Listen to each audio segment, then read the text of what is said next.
This stretch facilitator is the best build in the NBA2K22 Season 8. This build can do everything on the floor. It can shoot, dribble, finish, and play defense all at an elite level. This build is really one of a kind, and I highly suggest that you guys make this build in Season 8 of NBA2K22. Let's get into it. DJ Khaled need another one. I ain't never ever finished. In the club, I'm throwing all the ones. Bro, nigga, mind your business. Now you see a nigga ballin'. It's no wonder why you callin'. They wanna see me in coffins. I'm just gonna continue ballin'. What's up, guys? It's Flo Meezy, and I'm back with another video for y'all boys, man. And hey, bruh, how are y'all feeling today, bruh? In today, I'm going to be showing you guys my new stretch facilitator build in NBA 2K22. Now, at the time of recording this video, this build is only a 93 overall. Now, when this build gets maxed out, it's going to be even more unstoppable. Like, this is the best build I've probably made all year. And you guys know, if you've watched my channel, that I make a lot of builds in NBA 2K22. But hey, I'm not going to do too much talking. I'm going to give you guys a little breakdown of the build. Basically, it's like a stretch from 2K19, 2K20. It can do all of that, and it can dribble like a guard. Like, it's really an offensive-oriented build, and especially in a game where ISO is so overpowered on centers, because centers don't know how to guard it. I promise you, this is the best build for you non-meta centers that want to get into playing 2s, playing 3s, and really want to have a fun time playing NBA 2K22. But hey, I'm not going to waste too much of y'all's time. Make sure you like, comment, subscribe, help me get to 5,000 subscribers, and let's get into it. Alright, now for this stretch facilitator build, the position that you want to go is power forward.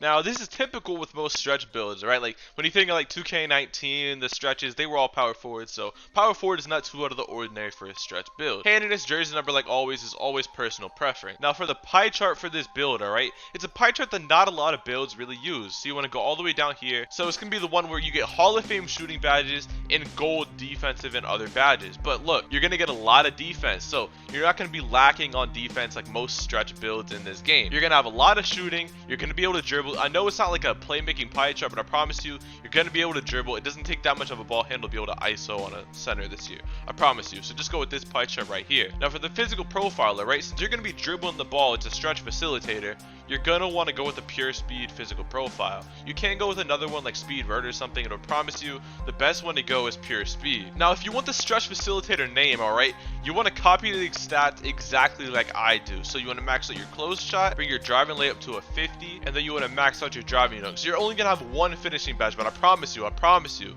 take my word for it, you're going to be able to finish in this game. Like, I do Euro dunks and stuff all the time. That's my favorite thing to do. I do hop step dunks, and I can drive to the paint normally. Obviously, you're not going to get like contact dunks and stuff, but if you're wide open, you're going to be able to jump and you're going to be able to dunk in this game. Now for shooting, alright, you want to max out your mid-range, your three-pointer, and your post fade, and then you want to bring your free throw to an 86. So you're going to have 23 shooting badges. That's a lot of shooting badges, and it's really easy to shoot in this game, so I promise you, you're going to be shooting lights out with this build. Now for playmaking, you want to max out literally everything.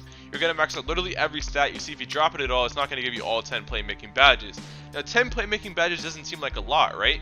But I mean, you're a power forward, so there's not many playmaking badges that you really can equip already. You're not going to have the highest ball handle and stuff, but I promise you, if you want to ISO with this build, you're going to be able to ISO with this build. Now, even though you only have 145 attributes remaining on defense, you're still going to manage to get 18 defensive badges on this build. So that's still a lot of defensive badges. So you want to max out your interior defense, your perimeter defense, your lateral quickness, your block, and your defensive rebound. And just like that, you've used all your attributes, and your badge layout is 1, 23, 10, and 18. It's a really balanced and all-around build. Even though you only get one finishing badge, you still have an upgraded driving dunk, a close shot, and stuff. So I promise you, you're fine. You can catch lobs, you can dunk wide open and stuff. So this build can really do everything like I said before. 18 defensive badges, you're not lacking at all on the defensive end. 10 playmaking badges, like, you can dribble on this build. And then obviously the 23 shooting badges, you're going to be lights out from 3 with this build. Now for the body shape, if you've watched my videos before, you know I like to go solid, but you can go anything, but I think that solid looks the best on all these type of builds. Now for the height, you can go, I think, 6'8 or 6'7, but for the sake of this build, I'm going to go 6'7.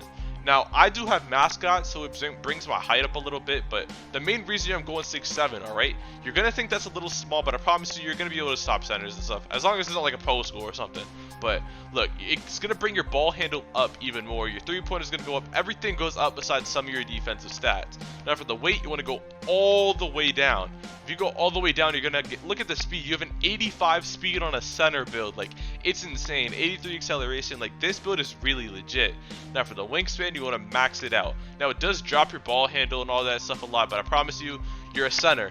Every center knows, every good center knows at least, that you need to go max wingspan on a center build to get the most stops physically possible. Now look at the takeovers that you get. You have a lot of options to go. Now the only one I don't really recommend going is rim protecting takeover. I recommend actually going sharp or playmaking takeover, but again, it's all personal preference. But the best takeover here by far is definitely sharp shooting takeover. But if you want to get like some ankle breaker clips and stuff for like videos or something, definitely go playmaking takeover. It's a fun takeover to have. But for me, I personally like sharp shooting takeover, so that's what I'm gonna go.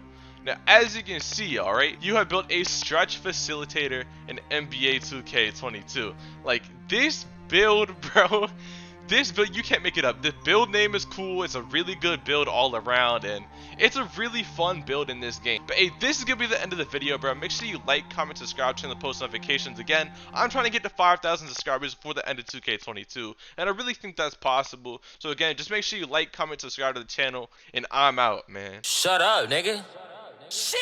Bitch don't talk, bitch don't talk, bitch don't talk, bitch don't talk, bitch don't talk, bitch don't talk, bitch don't talk, bitch don't talk.